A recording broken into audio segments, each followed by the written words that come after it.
দলের পতন হয়ে গেল, একটা সরকারের পতন হলো।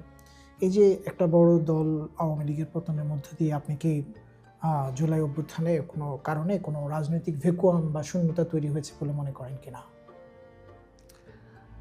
আজ শূন্যতা বলতে কিছু নাই। এই জন্য আমি বলি, কোনো কারণে যদি কোনো নেতা যদি ইন্তেকালও করে, আমরা দেখেছি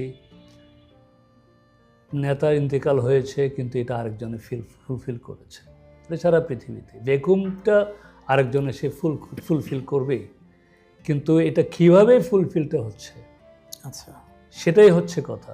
আমরা যেটা দেখছি বিশেষ করে গত 7-8 মাসে আমাদের যে একটা আশা ছিল প্রথম দিকে, গত বছর 24 অগাস্টের পরে যে আশাটা ছিল, আমরা মনে হচ্ছে আমরা ওই আগের সিস্টেমে বা আগের কালচারেই ফিরে যাচ্ছি, ইলেকশন কালচারে। আমি আগেও বলেছি, এই সিরাজ আলম খান সেন্টারে বলেছি, আমাদের এমপি নমিনেশন প্রসেসটা আমাদেরকে চেঞ্জ করতে হবে। একজন ব্যক্তি যাতে একটা পার্টিতে এমপি নমিনেশনের ডিসিশনটা না নেয়।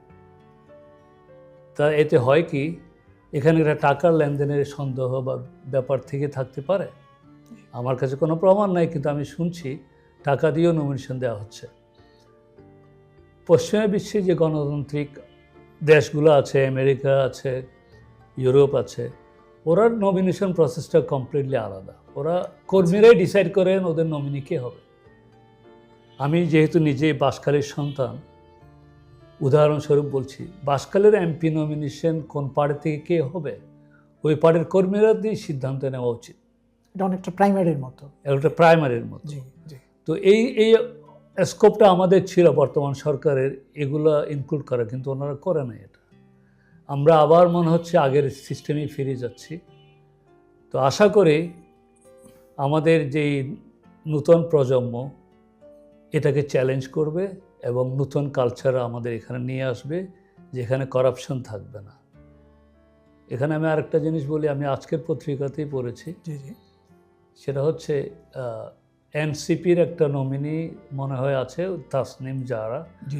আমি এনসিপি করি না এবং জারার সম্বন্ধে আমার কোনো নলেজও নাই, কিন্তু উনি একটা কথা বলেছে, উনি 25 লাখ টাকার বেশি খরচ করবে না ওনার নির্বাচনে। 25 লাখ টাকার বেশি খরচ করলে এটা নাকি আইনের বাইরে হয় নির্বাচনের। আমি জানি না জিনিসটা। তো আমরা দেখেছি 25 লাখ টাকা দিয়ে কিন্তু এই দেশে একটা নির্বাচন এখনকার কালচারে করা সম্ভব না। জি। তো এটা সরকারকে বা ইলেকশন কমিশনকে অ্যাড্রেস করা উচিত, এটা তারা ইমপ্লিমেন্টটা কীভাবে করবে।